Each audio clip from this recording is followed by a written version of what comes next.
Hello students, last video में हमने discuss किया था मेमोरी मैनेजमेंट। मेमोरी क्या होती है, कहाँ इसका यूज होता है, और मेमोरी एड्रेसेस क्या होते हैं, कितने प्रकार के होते हैं, और स्वैपिंग हमने डिस्कस किया था लास्ट वीडियो में। आज का हमारा टॉपिक है फ्रेगमेंटेशन। फ्रेगमेंटेशन क्या होता है? As process are loaded and remove from memory, the free memory space is broken into little pieces.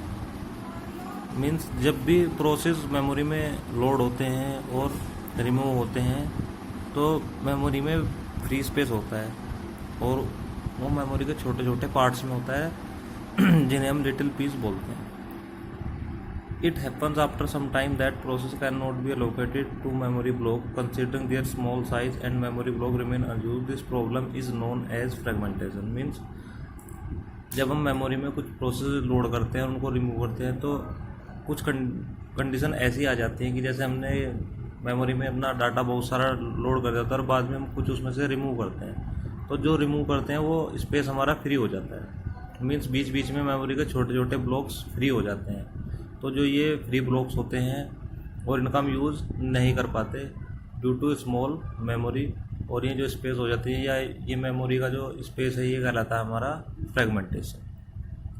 Okay students, fragmentation is of two type. Fragmentation दो प्रकार का होता है। Internal fragmentation. Internal fragmentation happens when the memory is split into mounted size blocks. Whenever a method request for the memory, the mounted size block is allocated to the method just in case the memory allocated to the method is somewhat larger than the memory requested. Then the distinction between allotted and requested memory is that internal fragmentation.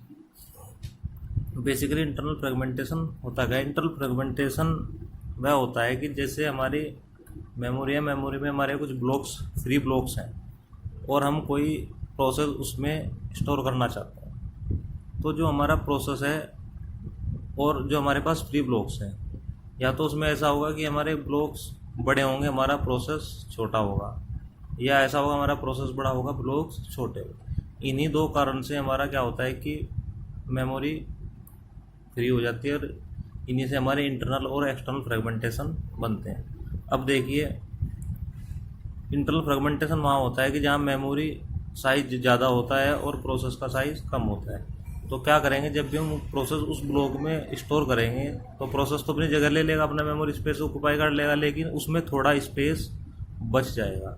जो space बच जाएगा वो होगा हमारा internal fragmentation. जैसा कि हम diagram में भी देख सकते हैं, ये हमारा असाइन स्पेस है यहाँ से यहाँ तक का। तो हमने क्या करा, इसमें से इतना स्पेस यूज़ कर लिया, यूज स्पेस किया इतना, ये बच गया हमारा क्या, खाली स्पेस। तो ये हो जाएगा हमारा इंटरनल फ्रेगमेंटेशन। ओके स्टूडेंट, तो और ये दूसरा ब्लॉक था हमारा मेमोरी का, इसमें भी हमने यहाँ पे अपना यूज कर लिया, बाकी ये जो बचा ये बच गया हमारा इंटरनल फ्रेगमेंटेशन। मीन्स जो हमारे ब्लॉक्स थे वो ज़्यादा बड़े थे, जो हमारा प्रोसेस था वो छोटा था। तो ये दो ब्लॉक थे मेमोरी के, इनमें से एक ब्लॉक में तो हमारा प्रोसेस ने यहाँ से यहाँ तक का स्पेस लिया और ये फ्री बच गया, तो ये इंटरनल फ्रेगमेंटेशन। और दूसरे में यहाँ से यहाँ तक का यूज स्पेस हुआ, ये बच गया, तो ये हमारा इंटरनल फ्रेगमेंटेशन। बात बिल्कुल क्लियर होनी चाहिए कि जो हमारे ब्लॉक हैं वो बड़े हैं और हमारा जो प्रोसेस का साइज़ है वो छोटा है। यानी कि अगर ब्लॉक 10 KB का है और हमारा प्रोसेस 7 KB का है, तो 3 जो KB स्पेस बचा वो हो गया हमारा internal fragmentation. Okay students, next होता है हमारा एक्सटर्नल फ्रेगमेंटेशन।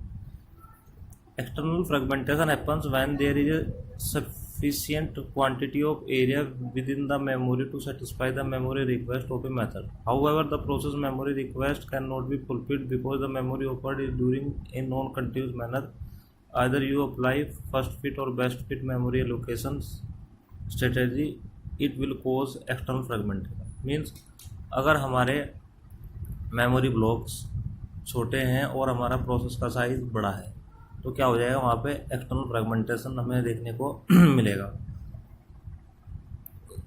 देखते हैं, देखिए डायग्राम में देख सकते हैं हम कि जो हमारा प्रोसेस 7 KB का है और नीड्स करता है 50 KB की मेमोरी स्पेस, लेकिन 50 KB मेमोरी स्पेस हमारे पास टोटल है नहीं।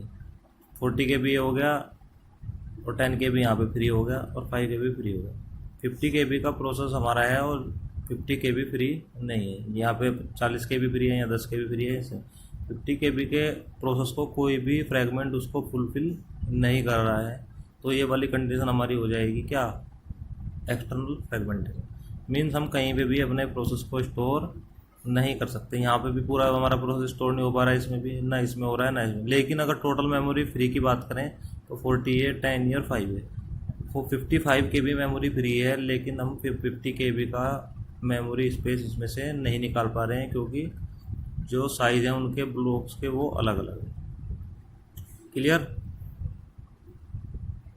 तो ये था हमारा इंटरनल एक्सटर्नल फ्रेगमेंटेशन। दोनों में बात समझ में आई कि इंटरनल में क्या होता है कि हमारा जो ब्लॉक्स होते हैं वो बड़े होते हैं और हमारा जो प्रोसेस होता है वो स्मॉल होता है, जिससे हमारा इजीली उसमें मैनेज कर लेते हैं। जबकि एक्सटर्नल में क्या होता है कि हमारा जो साइज़ होता है प्रोसेस का वो बड़ा होता है और स्पेस के जो ब्लॉक्स होते हैं उनका कम होता है, लेकिन ओवरऑल स्पेस मेमोरी में ज़्यादा मिलता है हमें। तो ये हो जाता है कि हमारा external fragmentation. The following diagram shows that the fragmentation can cause waste of memory and a compaction technique can be used to create more free memory out of fragment memory. Means fragmentation के कारण हमारा memory space बहुत ज़्यादा free हो जाता है, लेकिन हम उसका यूज़ नहीं कर पाते ड्यू टू एक्सटर्नल फ्रेगमेंटेशन।